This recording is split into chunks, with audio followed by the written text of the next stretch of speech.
या कुणाच्या कवट्या आणि मुंड तुम्ही तुमच्या गळ्यात घातल्यात? महादेव म्हणले, अगं पार्वती, ही कुणाची मुंड आहे माहिती आहे का? पार्वती म्हणती, कुणाची?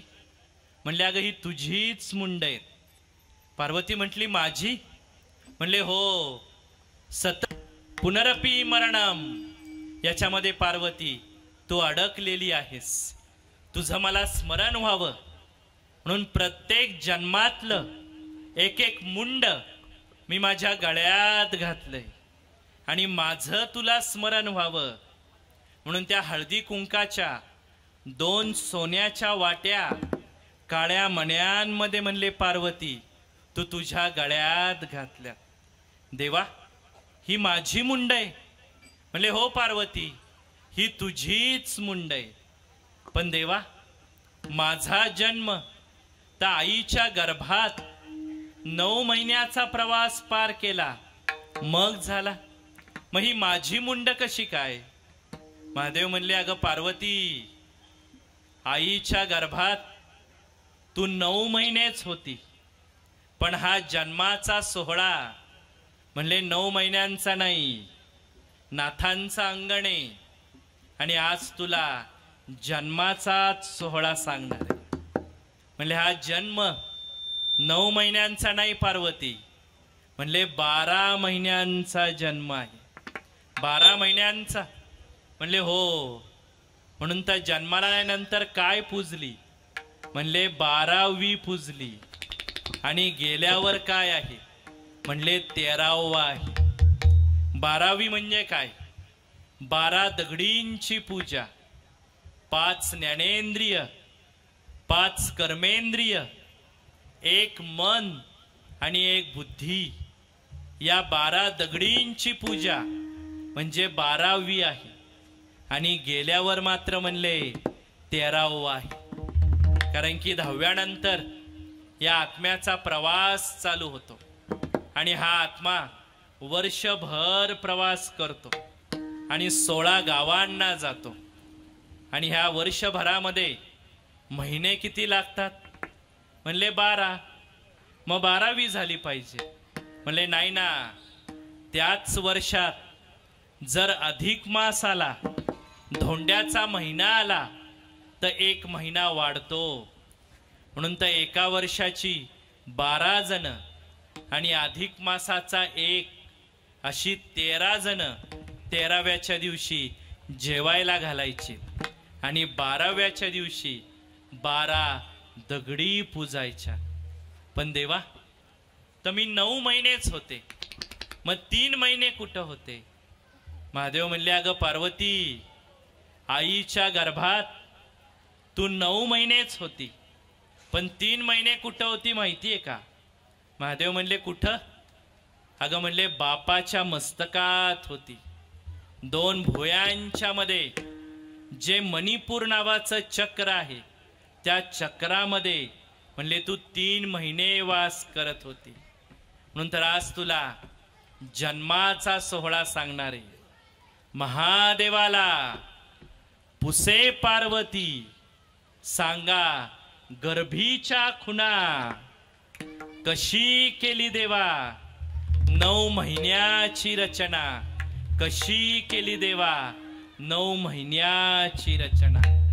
तेव्हा महादेव बोलू लागला, शंकर भोळा, बापाच्या मस्तकी होता 3 महिने हा पुतळा. मणिपूर नगरी उतरोनी आला, मातेच्या गर्भकमळा, कशी केली देवा 9 महिन्याची रचना. म्हणून तर आईच्या गर्भात हा जीव तयार तरी कसा झाला? नाथ महाराज सांगतात, आईच्या गर्भात हा जीव कसा तयार झाला? रक्तबिंदू वारा मास याचा बनला असे गोळा, 9 मास कष्टलाचे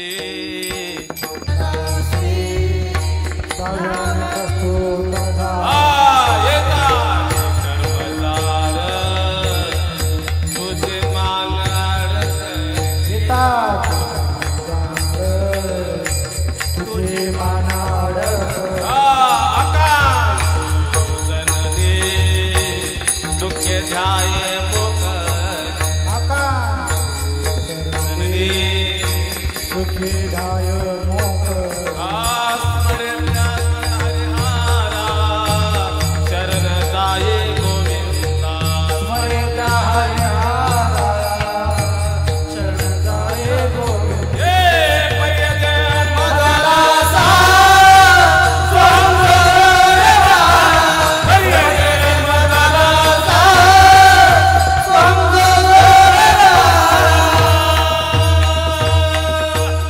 सोहमनाद आला आणि हा जिंदू वारा मास याचा गोळा तयार झाला. म्हणून तर आईच्या गर्भात पहिलं तयार काय झालं नाथ महाराजांनी सांगितलं. नाथ महाराज म्हणतात चिंचेच्या पानावरी बांधेले देऊळ आधी कळस मग पाया.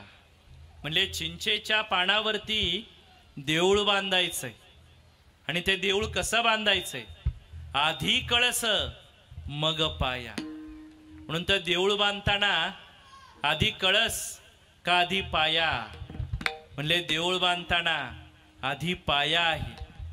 जसं आईच्या गर्भात पहिलं काय तयार झालं पहिले पाय तयार झाले का पहिलं डोकं तयार झालं.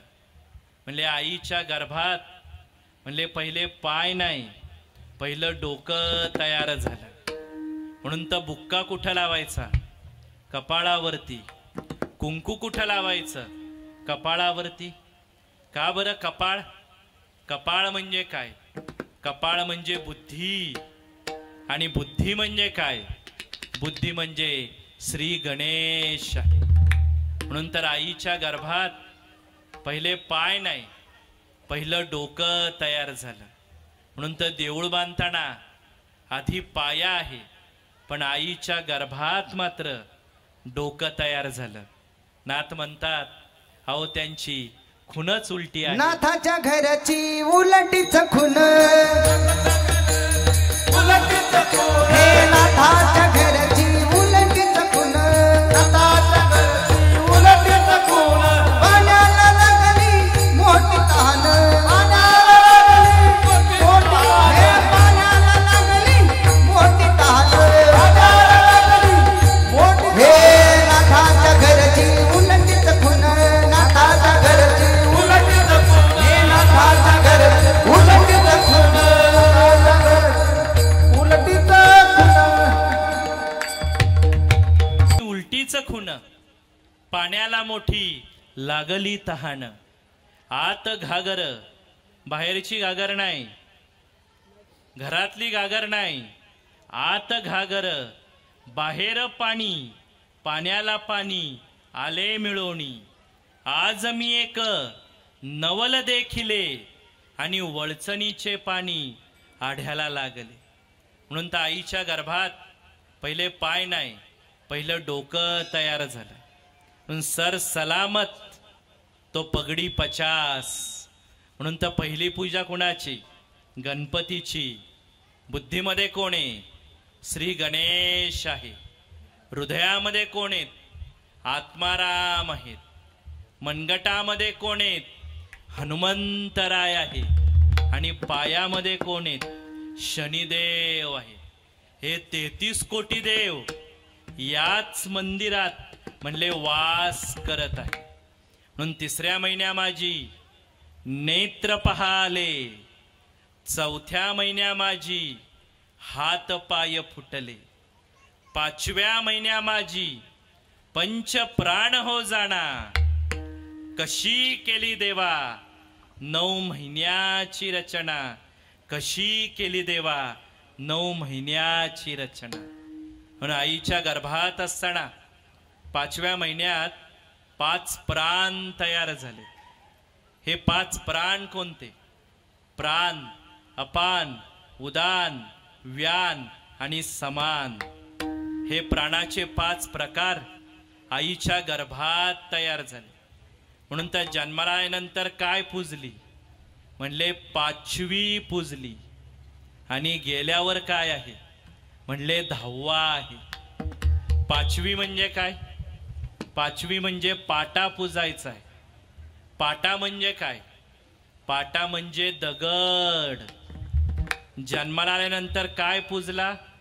दगड पूजला. आणि 10व्याला पण काय पूजला? दगडच पूजला. तिथं तो पाटा होता आणि इथं तो जीव खडा झालेला आहे. म्हणून तर न्हाणीघरामध्ये पिठाचा दिवा लावला आणि इथं पिठाची रांगोळी काढली आणि त्यात दिवा लावला. म्हणून तर जन्माला कशात आलो? लुगड्यात आलो.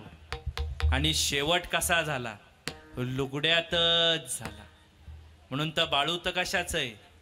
लुगड्याचंच आहे. झोपायला गोधडी कसली आहे?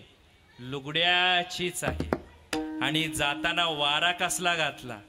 लुगड्याच्याच पदराचा घातला. म्हणून तर 5वीला सूप कसलंय? म्हणले बांबूच आहे. नंतर शाळेत छडी कसली आहे? बांबूची आहे. लग्नाला मांडव कसलाय? बांबूचा आहे. म्हातारं झाल्यानंतर काठी कसली आहे? बांबूचीच आहे. आणि गेल्यावर तेरडीला काय आहे? बांबूच आहे. म्हणून तर जे जन्माला आहे तेच मरणाला आहे. म्हणून तर 5वीचा पाटाच आज जीव खडा झालेला आहे.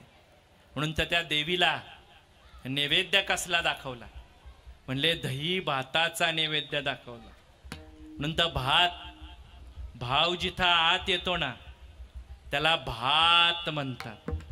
पण हे भाताचं रोप ज्या वावरात येतं तिथं म्हणले पाणी साठवावं लागतं. मेधा ऋषींच्या हाडांपासून हे भाताचं रोप तयार झालंय. म्हणून तर हा भात कुठे आहे? दात आले नाही तेव्हा पेच कशाची पिली? भाताची पिली. आयुष्यभर ताटात काय खाल्ला? भात खाल्ला. एकादश सोडायला आणि सोमवार सोडायला पहिला घास कोणता घेतला? भाताचा घेतला. शेवटी उतारा भाताचाच केला. आणि गेल्यावर शिदोरी भाताचीच दिली. आणि आज पिंड कसलाय? भाताचाच आहे. म्हणून हा भात साधा नाही. भाव जिथं आत येतो तो हा भात आहे. पण आजचा पिंड तुकोबाराय म्हणतात तो भाताचा नाही. हा पिंड कसला दिलाय? हा देहरूपी पिंड म्हणले आज प्रदान केलेला आहे. पिंड पदावर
माझी षडाकार रूप तयार झाले.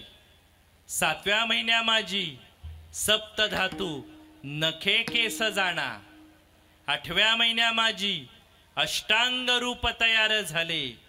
आणि 9व्या महिन्या माझी देव पुजावया गेलो आणि देऊळ बुडाले. आईच्या गर्भात असताना 9व्या महिन्यात 84 लक्ष योनींचं मला स्मरण झालं. मीच माकड झालो, मीच कुत्रा झालो, मीच मांजर झालो. म्हणून त्या 84 लक्ष योनींचं आईच्या गर्भात असताना स्मरण झालं. म्हणून तर हा मनुष्य देह मिळायच्या आधी आपण या 84 लक्ष योनी भोगून आलेलो आहोत. जन्माला घालते ती आई, राखी बांधते ती ताई, आणि गोठ्यात बांधली आहे ती गाई. म्हणून ती 84वी योनी कोणती आहे म्हणले गाईची आहे. हा मनुष्य देह मिळायच्या आधी आपण कोणत्या योनीत होतो? आपण गाईच्या योनीत होतो. म्हणून त्या सगळ्या योनींचं त्या गर्भातल्या बाळाला स्मरण झालं. म्हणून तर तो आईच्या गर्भात काय म्हणत होता? एक वेळ कर या दुखावे गणे, हा एक वेळ कर या दुखावे गणे, एक वेळ कर या दुखावे गणे, एक वेळ कर या दुखावे गणे, एक वेळ कर या दुखावे गणे, एक वेळ कर या दुखावे गणे. एक वेळ कर या दुखावे गणे, एक वेळ कर उगवली दुरितांत जाळे, उगवली दुरितांत जाळे, उगवली हे दुरितांत जाळे, उगवली दुरितांत जाळे, उगवली दुरितांत जाळे, उगवली दुरितांत जाळे, उगवली आठवीन पाय आधार बस, आठवीन पाय समाधान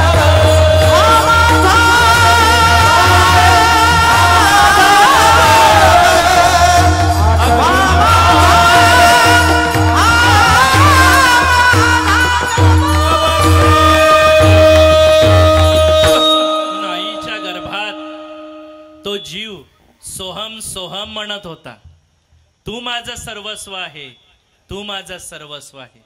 आणि बाहेर आल्यावर मात्र क्याव क्याव, कोहम कोहम, मी कोण आहे, मी कोण आहे. म्हणून तर पार्वती त्या 3 बेलांच्या पानांपैकी पहिलं पान सांगितलं जन्माचं, मधलं पान आहे आयुष्याचं, आणि शेवटचं पान आहे मरणाचं. म्हणून तर आज या त्र्यंबकेश्वर नावाच्या महास्मशानात मी तुला मरण सांगणार आहे. म्हणून ज्याला स्मशान कळलं त्याला आयुष्य कळालं, ज्याला राख कळली त्याला देव कळाला, आणि ज्याला हे मरण कळलं त्याला हा परमार्थ कळाला. म्हणून तर संतांना हे मरण कळलं. मरण कळलं नाही, मरण आम्ही आमच्या डोळ्यांनी पाहिलंय. म्हणून तर सजवत होते मला, मी शांत निजलो होतो. बहुतेक अस्वाच्या धारानी मी चिंब भिजलो होतो. शेवटची ती आंघोळ होती गरम पाण्याची, ज्याला त्याला घाई, मला डोळे भरून पाण्याची, मला डोळे भरून पाण्याची. होते काही जवळचे, होतं कुणीतरी परक, नेऊ नका मोठ्यानं, म्हणत होतं सारखं, म्हणत होतं सारखं. ज्यांना मी माझ्या अंगा खांद्यावर खेळवलं होतं, ज्यांना मी माझ्या अंगा खांद्यावर खेळवलं होतं, त्यांनीच आज मला स्मशानात नेलं होतं, त्यांनीच आज मला स्मशानात नेलं होतं. आपुले मरण पाहिले मी डोळा, आपुले मरण पाहिले मी डोळा, आपुले मरण पाहिले मी डोळा, आपुले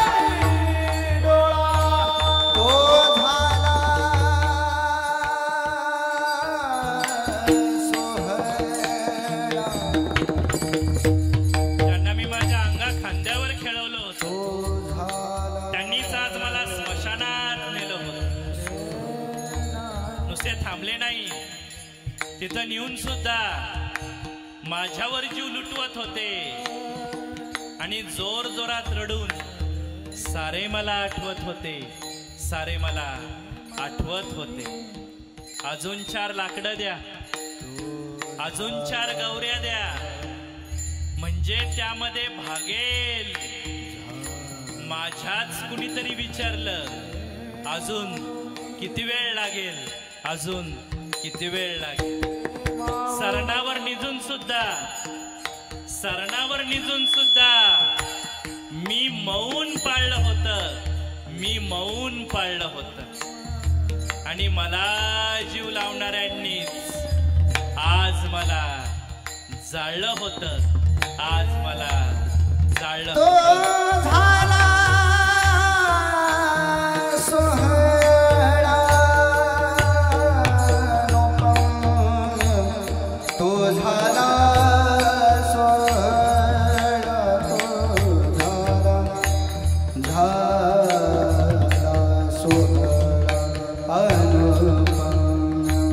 आपुले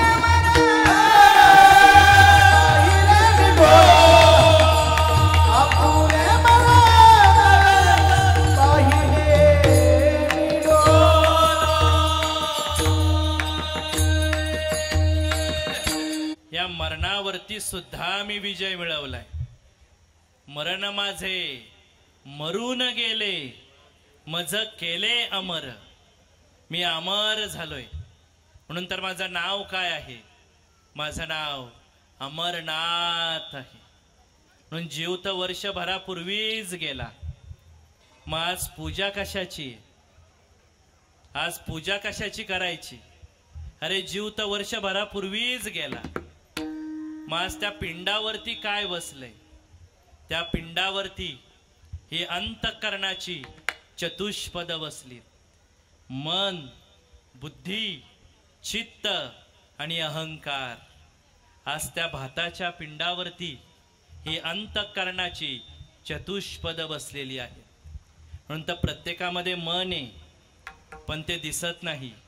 इथं मांडी घालून बसलोय, पण ते मन कुठं कुठं जाऊन आलंय आणि त्या मनात काय काय विचार चाललेत त्या मनालाच माहिती. चित्त आहे, दिसत नाही. बुद्धी आहे, कामातून दिसते. अहंकार दुसऱ्याचा दिसतो.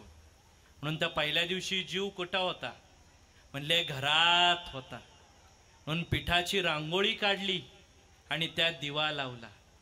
कारण की पिठाची रांगोळी म्हणजे हे ब्रह्मांड आहे आणि त्या दिव्याची ज्योत म्हणजे हा आत्मा आहे. कारण की हा सगळा कर्माचा सिद्धांत आहे. म्हणून तर शेवटी कर्म करण्यासाठी देवानी हात किती दिले? म्हणले 2 हात दिले. हे 2 हात म्हणजे काय? ते तेरडीचे 2 बांबू आहेत.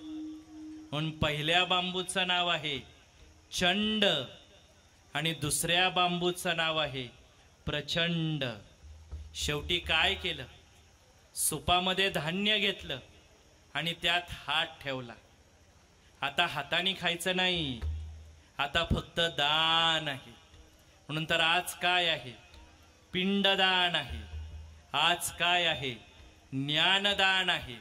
आज काय आहे? अन्नदान आहे. आता फक्त दान करायचं. आणि वस्त्र पांढरं शुभ्र वस्त्र. या देहामधून चैतन्य निघून गेलं. देह जड झाला. एवढा जड देह न्यायचा आहे. 5-6 जण तरी पाहिजेच. पण खांदेकरी किती आहेत? 4च खांदेकरी. का बरं 4 खांदेकरी? हे 4 खांदेकरी म्हणजे 4 वेद आहेत. या वेदांवरती आपलं आयुष्य चालू आहे. सामवेद, ऋग्वेद, अथर्ववेद आणि यजुर्वेद. त्या 4 खांदेकऱ्यांनी उचललं आणि नेलं कुठं? विसाव्याच्या कट्ट्यावरती. का बरं विसावा दिला? देवानी रात्र का निर्माण केली? विश्रांतीसाठी केली. तरी पण शेवटी विसावा दिला. त्या विसाव्याच्या कट्ट्यावरती यमाचा जो सचिव आहे ना, तो बसलाय. काय गोड नाव आहे त्याचं? जो आपल्या कर्माचं चित्र काढतो आणि गुप्त ठेवतो त्याला चित्रगुप्त म्हणतात. म्हणून त्या 20व्याच्या कट्ट्यावरती तो चित्रगुप्त बसलेला आहे.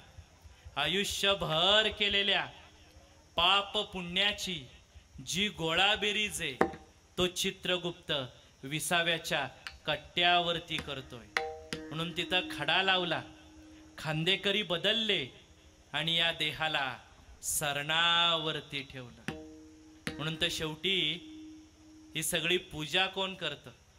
म्हणून आयुष्यात 3 नाती महत्वाची. पहिलं ते म्हणजे पुत्राचं. म्हणून ते सगळे विधी कोण करतो? म्हणले पुत्र करतो. आणि पुत्र जर नसन तर म्हणले पुतण्या करतो. म्हणून तर आपल्याकडे म्हणतात ना, पुतण्याचं पाणी चालतं. का बरं पाणी चालतं पुतण्याचं? अहो 36 नरक आहेत. त्यापैकी जे पू नावाचं नरक आहे ते लाळ, विष्ठा, मूत्र आणि पू यांनी भरलेलं आहे. त्या नरकातून जर तारतो ना त्याला पुत्र नाही तर पुतण्या म्हणतात. म्हणून ते सगळे विधी कोण करतो? पुत्र नाही तर पुतण्या करतो. आणि खांद्यावर कोण घेऊन येतात? ज्याला कन्यादान केली आहे तो जावई खांद्यावरती घेऊन येतो. आणि शेवटी अभिषेक कोण करती? म्हणले लेक करती. काय कमाल आहे! देवाचा अभिषेक पंचामृताने केला जातो आणि या देहाचा अभिषेक 2 विरुद्ध गोष्टी आहेत. एक आहे अग्नी आणि एक आहे पाणी. म्हणून तर जी लेक असती ना ती पाणी शिंपडती. काय कमाल आहे! म्हणून तर आयुष्यात कोण पाहिजे? लेक पाहिजे. लेक म्हणजे लेक असते. आई सारखी दुसरी माय असते. आई आयुष्याला पुरत नसते. म्हणूनच एक लेख हवी असते. म्हणूनच एक लेख हवी असते. म्हणून सत्यनारायणच्या पूजेला नवरा बायको लागतात आणि आई बापाच्या पूजेला बहीण आणि भाऊ लागतात. म्हणून तर जो भाऊ असतो ना तो ते मडकं घेतो आणि जी बहीण असती ना ती पाणी शिंपडती. म्हणून तर लेक पाहिजे ना. म्हणून तर ही लेक वाट्यासाठी नाही, ही लाडावलेली नाही. तुकोबाराय म्हणले ही कुणाची लेक आहे? लाडकी लेक मी संतांची, लाडकी लेक मी संतांची, लेक मी संतान, लाडकी लेक मी संतान. हे मजबरी कृपा बहुधा, लाडकी लेक मी संतान, लाडकी लेक मी संतान. संतांची म्हणून तर ही लाडवलेली नाही पण लाडकी लेक आहे. म्हणून सत्यनारायणच्या पूजेला लक्ष्मीनारायणाचा जोडा आहे आणि आईबापाच्या पूजेला बहीण आणि भाऊ आहे. म्हणून तो जो पुत्र असतो ना तो ते मडकं घेतो. का बरं मडकं? हे कसलं मडकं आहे? अहो ही सगळी काय बसली? ही मडकीच आहे. माऊली बोलले ना, सर्वा घटी राम देहादेही. सगळे हे घट आहेत. चोखोबारायने तर नावं सांगितली. चोखोबाराय म्हणतात मृत्तिकेचे घट. काय कमाले बघा ना, प्रत्येक ठिकाणी हे मडकं आहे. सणांचा राजा दिवाळी, दिवाळीला लक्ष्मी पूजन केलं तेव्हा लाह्या बत्ताशे कशात भरले? त्या मडक्यात भरले. संक्रांतीला वौसा पूजला, वौसा कशात भरला? मडक्यात भरला. नवरात्रामध्ये देवीचा घट भरला, त्या घटाला पण तेच मडकं वापरलं. अक्षय तृतीयेला करहा पूजला, त्याला पण तेच मडकं वापरलं. दहीहंडीला तेच मडकं फोडलं, गेल्यावर तेच मडकं फोडलं आणि 10व्याच्या दिवशी त्याच मडक्यावरती पिंड मांडलेला आहे. म्हणून तर हे देह म्हणजे काय? मडकच आहे. आणि कुंभार कुठे आहे? तो विटेवर उभा आहे. कुंभारासारखा गुरु नाही रे जगात, वर घाली तो धपाटा आता आधाराचा हात. आधी तुडवी तुडवी मग हाते कुरवाळी, ओल्या मातीच्या गोळ्याला येई आकृती वेगळी. म्हणून तर देह म्हणजे काय, हे मडकं आहे आणि त्यात पाणी म्हणजे काय, आयुष्यरूपी पाणी. आणि त्याला टोके किती मारले, म्हणले 3 टोके मारले. का बरं 3 टोके? पहिला जो टोका आहे तो आहे नावाचा. आत्तापर्यंत जे नाव धारण केलं ते नाव आता संपलेलं आहे. दुसरा टोका आहे तो म्हणजे कुळाचा. ज्या कुळात तुझा जन्म झालाय त्या कुळामधून तुझी निवृत्ती झालेली आहे. आणि तिसरा टोका आहे तो म्हणजे जातीचा आणि धर्माचा. म्हणून तर ह्या जातीमधून धर्मामधून तुझी निवृत्ती झालेली आहे. म्हणून तर तुकोबाराय म्हणले तो घट काय केला, तो घट फिरवला आणि तो घट म्हणले फोडला. आणि काय केलं, तिथं बोंब मारली, फिरविला घट फोडिला चरणी, महावाक्य ध्वनी बोंब झाली. म्हणून तर बोंब तर शिमग्याला मारतात, पण तिथं बोंब मारली. बोंब मारून सांगायचंय तुमचा मार्ग तुमच्या मार्गाने आता उरलो उपकारापुरता, आता उरलो उपकारापुरता. म्हणून तर आज काय करायचंय, या कर्माचं कर्मांतर करायचंय आणि ही बोंब मारायची आहे. म्हणून तर महाराज तिसरं केले कर्मांतर, केले कर्मांतर,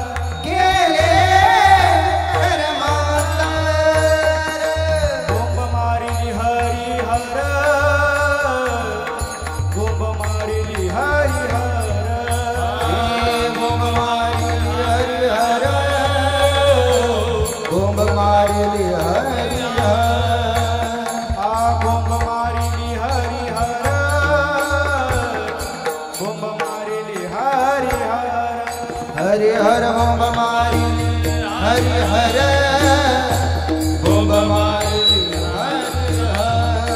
माझे झाले गया वर्जन, माझे झाले गया वर्जन, माझे झाले गया वर्जन, माझे झाले गया वर्जन, माझे झाले गया वर्जन, माझे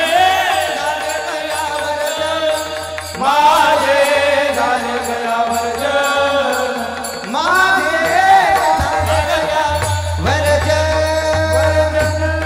वर्जन. बोंब मारली आणि आज त्या पिंडावरती पुत्रांनी अंगठ्यानी पाणी वाहिले. म्हणून तर आज त्या पिंडावरती अंगठ्यानीच पाणी व्हायचंय. देवाने ही जी 5 बोटं दिलीत, या प्रत्येक बोटाला काही ना काहीतरी कारण आहे. ही जी करंगळी आहे या करंगळीनी ऋषींना दान करायचं. म्हणून तर भगवान श्रीकृष्णांनी गोवर्धन पर्वत कशावरती उचलला, करंगळीवरती उचलला. कारण की गोवर्धन पर्वत म्हणजे पुलस्त्य ऋषी आहेत आणि ऋषींना जे दान केलं जातं ते करंगळीनी केलं जातं. ही जी अनामिका आहे त्या अनामिकेनी देवाला गंध लावायचा. हे जे मधलं बोट आहे या मधल्या बोटानी स्वतःला कुंकू लावायचं. ही जी तर्जनी आहे ती पत्नीसाठी आहे म्हणून ती साखरपुड्याला आहे.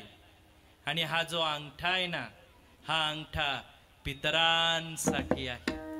म्हणून तर 13व्या नंतर या आत्म्याचा आकार अंगठ्या एवढा होतो. म्हणून तर आज त्या बापाला आणि आईला जे तर्पण केलंय ते कशाने केलंय, या अंगठ्याने केलंय.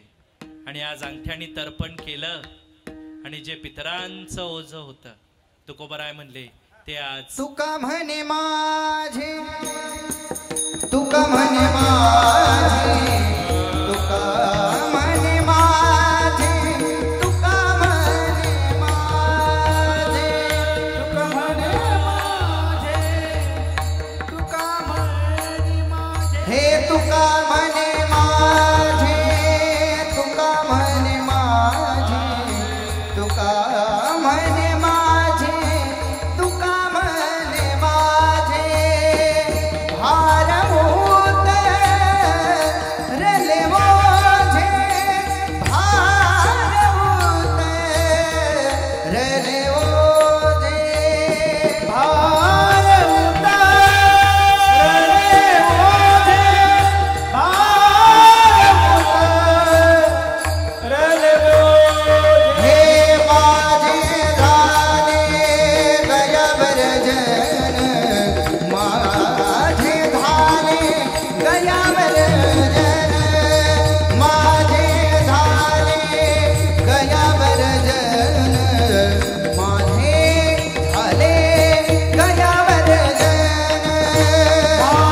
झाले गयावर जन माझे झाले गयावर माझे झाले गयावर माझे झाले गयावर माझे झाले गयावर हे फिटले पितराचे ऋण फिटले पितराचे ऋण पितराचे ऋण पितराचे हे माझे झाले गयावर माझे झाले गयावर माझे झाले गयावर जन पितराचे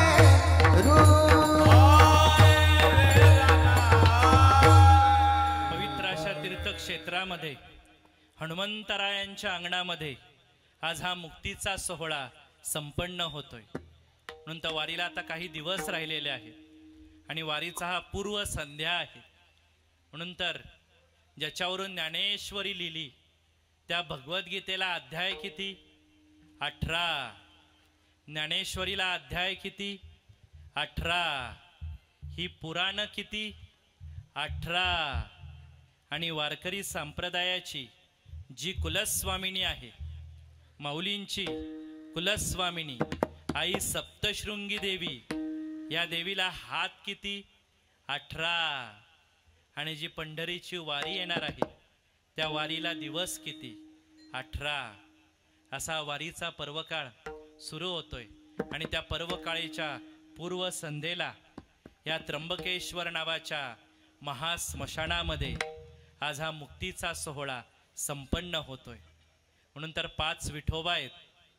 पहिला विठोबा आहे तो बोंबल्या विठोबा, दुसरा विठोबा आहे निवडुंगे विठोबा, तिसरा विठोबा आहे प्रेमळ विठोबा, चौथा विठोबा आहे तो शोकांतिक विठोबा आणि 5वा विठोबा आहे पंढरीचा विठोबा. नंतर आज आपल्याला भेटायला जायचंय त्या पंढरीच्या विठोबाला. म्हणून तर आज आई आणि वडिलांच्या मुक्तीसाठी आकाशामध्ये ग्रह आहेत 9, भक्तीचे प्रकार आहेत 9. आईच्या गर्भामध्ये मला तयार व्हायला महिने लागले 9. आणि आज त्या आई बापाच्या मुक्तीसाठी त्या पंढरीच्या विठोबाचं नाव गाऊ. विठोबा रखो माये हरी विठोबा रखो माये. चला हार घेऊन या. विठोबा रखो माये हे विठोबा रखो माये विठोबा रखो माये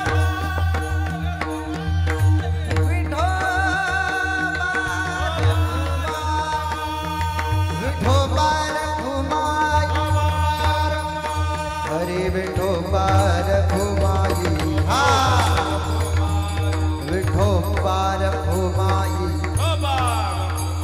विठोबार घुमाई विठोबार घुमाई हरि विठोबार घुमाई कुंडली तुकाराम भगवान की जय महाराज की जय महाराज की जय महादेव विठोबार घुमाई ये विठोबार घुमाई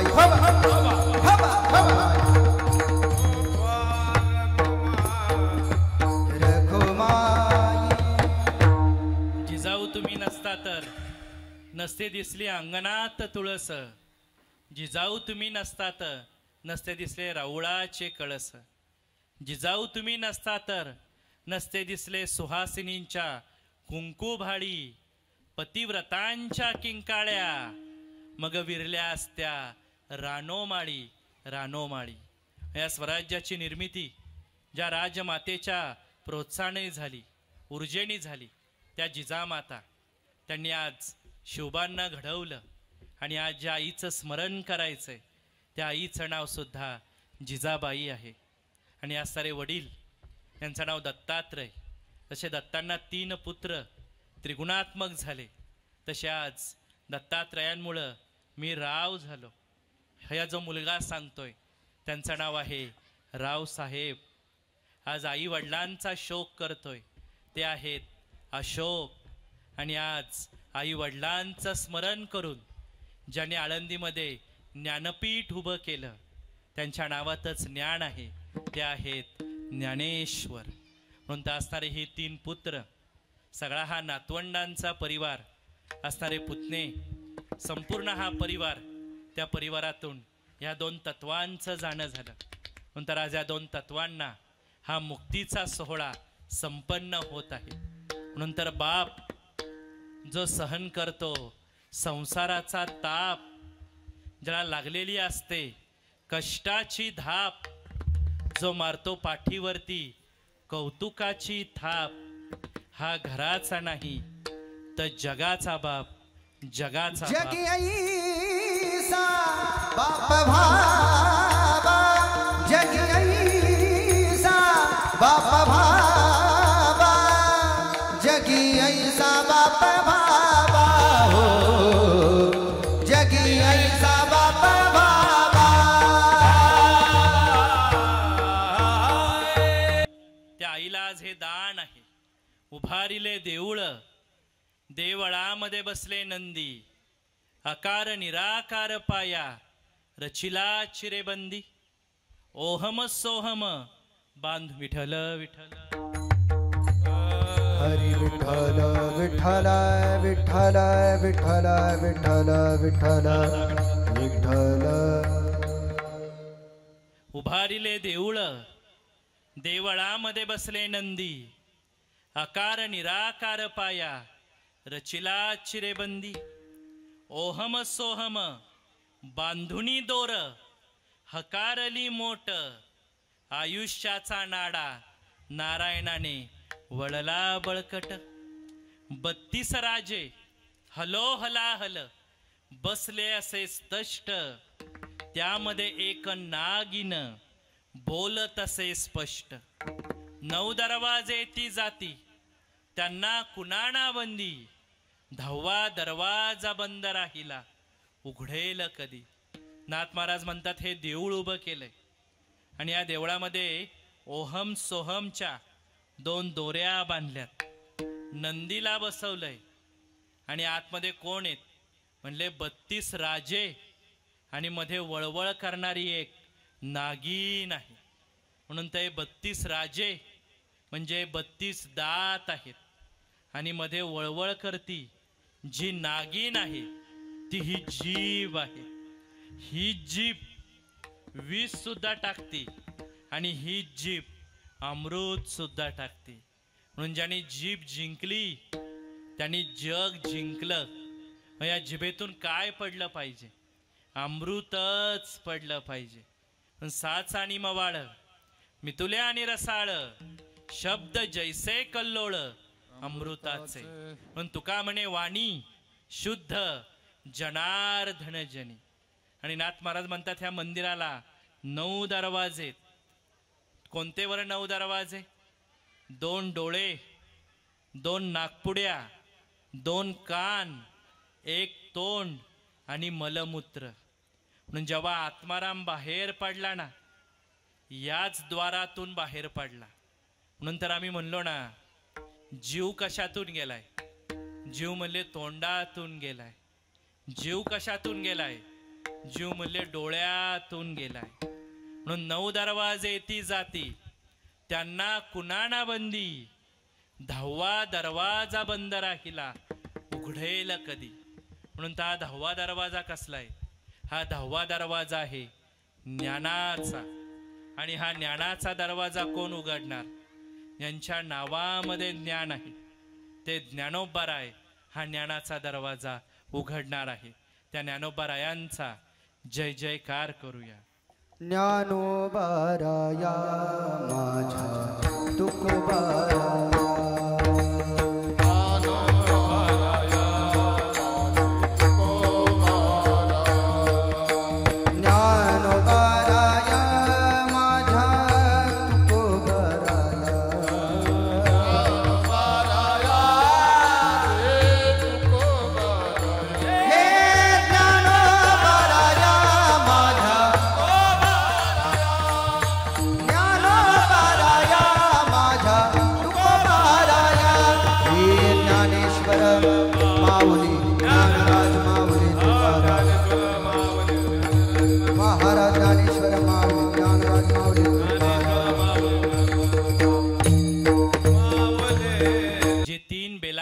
पानं सांगितली ती त्या त्र्यंबकेश्वराच्या शिवलिंगावरती समर्पित करतो.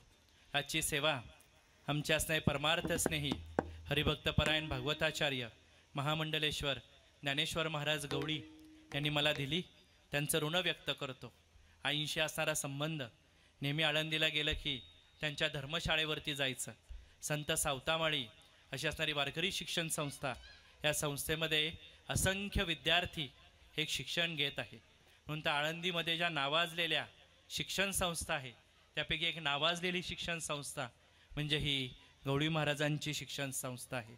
बाकीच्या शिक्षण संस्थांचा माझा एवढा संबंध नाही, पण महाराजांच्या संस्थेचं एक वैशिष्ट्य आहे. त्यांच्या संस्थेमध्ये विद्यार्थ्यांना 4 वेळा अन्नदान केलं जातं. जे जेवण आहे आणि ते स्वतः मी माझ्या डोळ्यांनी पाहिले. म्हणून तर महाराज अतिशय सुसद्य पद्धतीने ही धर्मशाळा चालवतात. म्हणून तर मगाशी जो कुंभार सांगितला की जो मडकी घडवतो, तसे गवळी महाराज या ठिकाणी हे साधक घडवत आहे. आज त्या ठिकाणी आळंदीवरून सगळे गायक वादक या ठिकाणी आलेले आहेत. सगळ्यांचं मी ऋण व्यक्त करतो. आज या नाशिक तीर्थक्षेत्रामध्ये असणारे सगळे श्रोते मंडळी यांच्या चरणावरती आज शतशः दंडवत प्रणिपात करतो. असणारे या ठिकाणी ज्येष्ठ वारकरी यांना सुद्धा नतमस्तक होतो. झालेली सेवा त्र्यंबकेश्वराच्या लिंगावरती समर्पित करून या वारकरी संप्रदायाची असणारी आदिशक्ती कुलस्वामिनी सप्तशृंगी देवी, त्या देवीला नमन करून झालेली सेवा समर्पित करतो. आणि जाताना एवढंच सांगतो, जसा आज आई वडिलांचा हा मुक्तीचा सोहळा आज या 3 पुत्रांनी, सुनांनी आणि नातवंडांनी केलेला आहे, तसंच या जगामध्ये कसं राहायचंय हे आपण शिकलं पाहिजे. म्हणून तर वडिलोपार्जित प्रॉपर्टीवर ठेवू नका डोळा. एकत्र या, गोड बोला, मार्ग निघतीन 16. नाते संबंध बिघडण्याचे हेच मुख्य कारण. आपल्या माणसाचे आपण केले वस्त्रहरण. येणं जाणं खुंटलं की माणूस विचार करतो, म्हणून त्याचा बीपी वर खाली करतो. डॉक्टर देतात गोळ्या, पण विचार कसे जातील आणि ECGचे डोंगर वरती कसे येतील. शिकून तुम्ही गडगंज झालात म्हणे तुम्ही, आणि पुतणे भाचे सोडून करता टॉमी जिमी. कुत्र प्रामाणिक असलं तरी त्याला बोलता येत नसतं.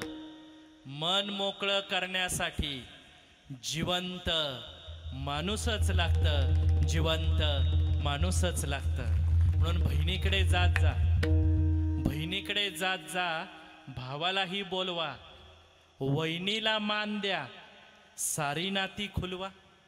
अरे वेड्या, अशामुळे राशील तू फिट, जगण्याचा कधी तुला येणार नाही वीट.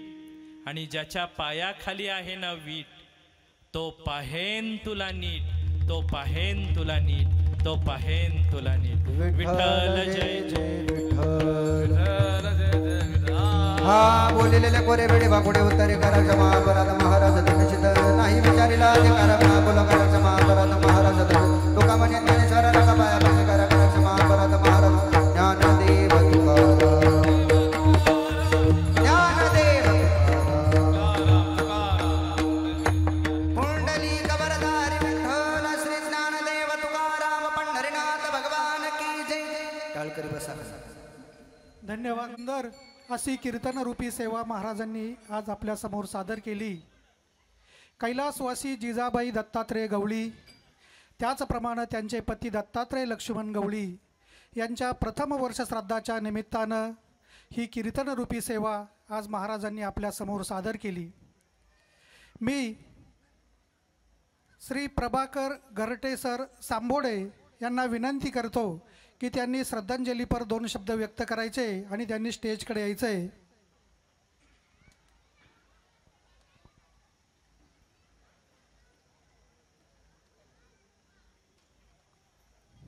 एकदा सर्वांनी शांत बसा 2 मिनिटासाठी. सर्वांनी खाली बसून घ्या. श्री प्रभाकर घरटे सर. उपस्थित शोकाकुल बंधूंनो, सगळ्यांचीच जठराग्नी पेटलेली आहे. मी अमृत जरी पाजलं ते पचनी पडणार नाही. पासो, माझं नाव पुकारलं तर आईच्या श्रद्धांजलीपर 2 शब्द बोलणं माझं कर्तव्य आहे. आज जी कीर्तन सेवा या ठिकाणी ऋषिकेश महाराज चोरगे कीर्तन रूपी सेवा या ठिकाणी त्यांनी पूर्ण झाली. खरोखर मनापासून जन्म, जगणं आणि मरण याचा सुटसुटीत अशा प्रकारचा एक एक शब्दाने आपल्याला पटवून दिलं. आपल्याही मनात होतं की 3 आकडा काय आहे, आपण अपशुभ मानायचो, तो त्यांनी शुभ करून दाखवला. असे हे दत्तात्रय, त्यांचे वडील, या 3 मुलांचे 3 मुखी दत्त, पण हे एकमुखी दत्ताने 3 मुलांना जन्म दिला. आई जिजाऊ, जिने कधी डोक्यावरचा पदर पडू दिला नाही, अशी जिजाऊ, त्यांनी घडवले हे 3 मुलं. मुलं घडवणं सोपं, त्यांना वळण लावणं फार कठीण असतं. हो, इतकं चांगलं वळण लावलं. त्यांचा स्वभाव आईने घडवल्याप्रमाणेच ते आज वागतायत आणि गावागावात ते नाव काढतायत. आमच्या आईचं, जिजाऊंचं मी 1-2 उदाहरणं सांगतो. माझा आणि गवळी महाराजांचा संबंध गेल्या 5-6 वर्षापासून आहे.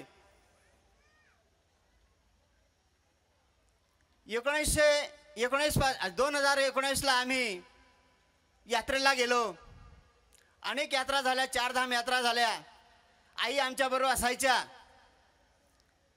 आईंचं इतकं बारीक लक्ष की यात्रेत माझ्या मुलाचं जास्त नुकसान कसं होणार नाही, अन्न कसं वाया जाणार नाही, टापटीपणा सगळं लक्ष ठेवायच्या. मागच्याच जत्रेला मला आठवण आली आईची. आई नव्हती म्हणून आमची तारंबळ उडाली. हो, आई वडील गेले, दोघं हात छाटले जातात मुलांचे.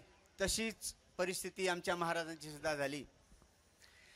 केदारनाथ बद्रीनाथला मागच्या वर्षी यात्रा गेली. आईची तब्येत बरोबर नव्हती. आईंना महाराजांनी पुण्याच्या दवाखान्यात टाकलं. डॉक्टरने विचारलं, आईंचं ऑपरेशन करावं लागेल. महाराजांनी सांगितलं, माझीच यात्रा जाते. आईंनी सांगितलं, भाऊ तू आधी यात्रा करून ये, मग माझं ऑपरेशन कर. एवढी चिंता आईंना होती. यात्रा गेली. यात्रा सुखरूप परत आली आणि महाराजांनी आईला दवाखान्यात टाकलं आणि 2-4 दिवसात आईने प्राणज्योत मालवली. खरोखर महाराजांचं प्रेम, दोघं मुलांचं प्रेम आईवर होतं. तेवढंच आदर्श आईने त्यांना घडवलं होतं. मी 12व्याला इथं आलो होतो पिंडदानाच्या वेळेस. अहो पिंडदान लोक करतात पण कावळा शिवायलाच येत नाही. इथं मी प्रत्यक्षात माझ्या डोळ्यांनी परिस्थिती पाहिली. पिंडदानाच्या वेळेस पिंडदान क्रिया होत नाही तेवढ्यात कावळे गरगर गरगर तिथं फिरत होते आणि त्याच्या 2 कावळे मी हेरले. एक होती कावळीन आणि एक होता कावळा. सत्य परिसर जे असतील त्यांना डोळ्यापुढे ते चित्र उभं राहील. अहो यांनी खरंच शास्त्रशुद्ध पद्धतीने ती क्रिया केली म्हणून 2 कावळे त्या ठिकाणी हजर राहिले. पिंडदानाचं महत्त्व महाराजांनी सांगितलं. जन्माचं सगळं महत्त्व त्या ठिकाणी सांगितलं. आई ती आईच असते. आईची सर दुसरा कोणीच करू शकत नाही.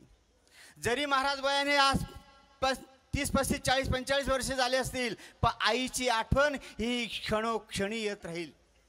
आईचे उपकार कधीच फिटत नाही. ज्या आईने आपल्याला जन्म दिला आणि हे जग पाहायला त्यांनी पाठवलं अशीच आदर्श आई या गावात जन्माला आली. त्या कुटुंबात असे हे 3 रत्न जन्माला आले आणि गावागावात ते त्या आई वडिलांचा नाव काढतायत. महाराजांचं आमचं सामोडं गाव, महाराजांची नाळ आमच्या गावाशी जोडली गेली. इतकं प्रेम दिलं आमच्या सामोडे गावाला. महाराज केव्हा येतील आमच्या सामोड्यात अशी आम्ही वाट पाहत असतो. महाराज आले की आमचं गाव धन्य होतं, आम्ही सुद्धा धन्य होतात. महाराजांनी आम्हालाही एवढं प्रेम दिलं. आई वडिलांचा दर्जा आम्हाला दिलेला आहे. आई वडिलांसारखी वागणूक आम्हाला देतात. असे हे आदर्श घडवलं कोणी तर या आईंनी त्यांना असं घडवलेलं आहे. असे आदर्श महाराज, त्यांचे 2-3 रावसाहेब, अशोक, हे 2-3 असेच. त्यांचा संबंध माझ्याशी कमी आलेला आहे. महाराजांशी माझा संबंध फार आहे. तर असा आदर्श आपण सगळ्यांनी या ठिकाणी घ्यावा. वेळ झालेली, मी काही जास्त बोलत नाही. मला बोलण्याची संधी दिली त्याबद्दल धन्यवाद. धन्यवाद सर. यानंतर अतिशय थोडक्या शब्दात ज्ञानेश्वर महाराज जाधव आळंदी हे आपल्या समोर श्रद्धांजली अर्पण करतील.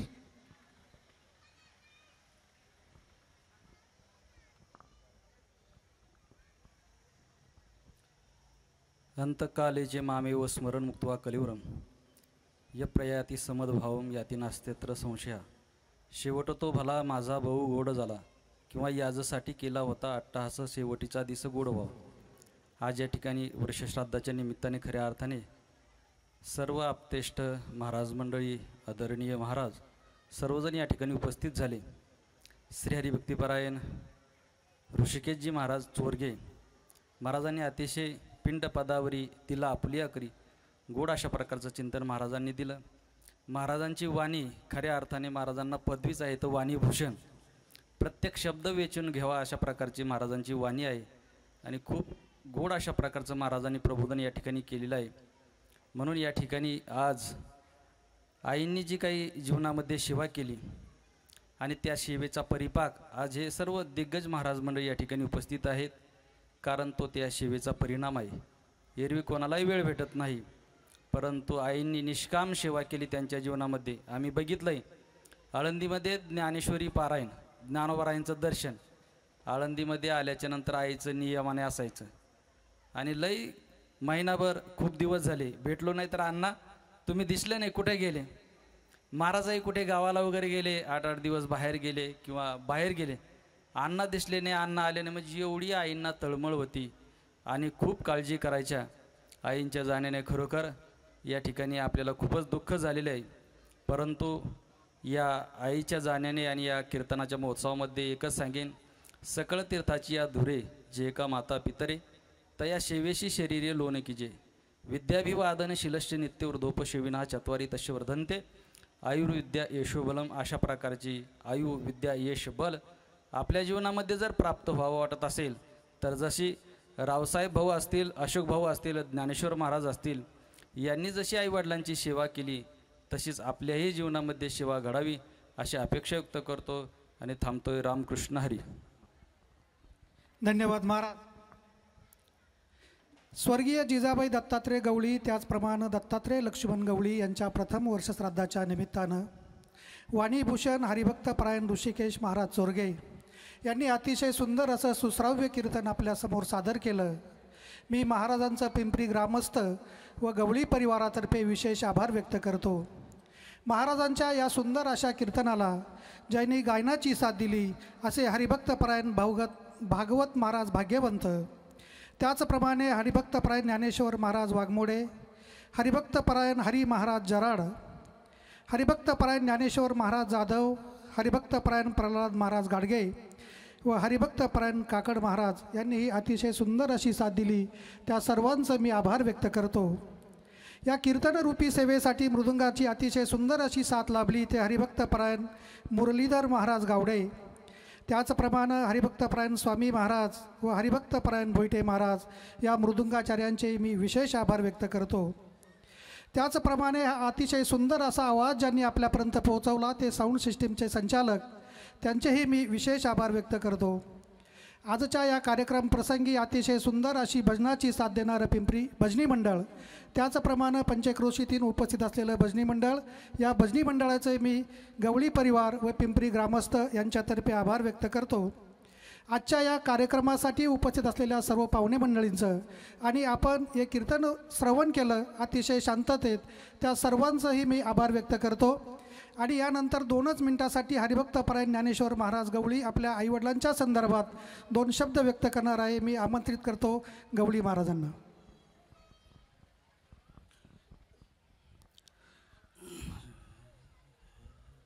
शेवट तो भला माझा बहुगोड झाला. या ठिकाणी आमच्या मातोश्री वैकुंठवासी जिजाबाई दत्तात्रय गवळी, तसेच आमचे पिताश्री दत्तात्रय लक्ष्मण गवळी, आईंना या ठिकाणी 1 वर्ष पूर्ण होत आहे आणि वडिलांना 1.5 वर्ष पूर्ण होत आहे. अत्यंत संघर्षमय जीवन जगत असताना लहानचं मोठं त्यांनी केलं. गावातील प्रत्येक व्यक्तीने जर आमच्या आईंच्या फोटोकडे पाहिलं तर त्या फोटोमध्ये फक्त त्यांना आपला संघर्ष आणि कष्ट दिसत असतील. अशा कष्टातून आईवडिलांची एकच इच्छा होती की यांना लहानचं मोठं करावं, आणि ते लहानचं मोठं करण्याकरता आयुष्यामध्ये कधी ऊन, कधी थंडी आणि कधी पावसाचा विचार केला नाही. जसं मिळेल, ज्या शेतामध्ये मिळेल त्या पद्धतीनं त्यांनी आपलं शरीर झिजविलं आणि लहानचं मोठं केलं. 4 धाम पूर्ण झाले. आळंदीमध्ये वास्तव्य करत असताना दररोज माऊलीचं दर्शन, ज्ञानेश्वरीचं पारायण आणि आता उर्वरित काळ हा नामस्मरणामध्ये पंढरीच्या वारीमध्ये खर्च करायचा. परंतु नियतीला ते पाहवलं नाही आणि अचानक नियतीने आजाराच्या रूपाने घाव घातला. जो आवडे सर्वांसी तोचे आवडे देवासी, या पद्धतीने आमच्या मातोश्रींची पिताश्रींची ज्योत भगवंताने त्या ठिकाणी मालवली. ज्ञानोबाराय सांगत असतात, पिताश्रींचाही शेवट हा बोलत बोलत झाला आणि आईचाही शेवट अत्यंत बोलत बोलत झाला.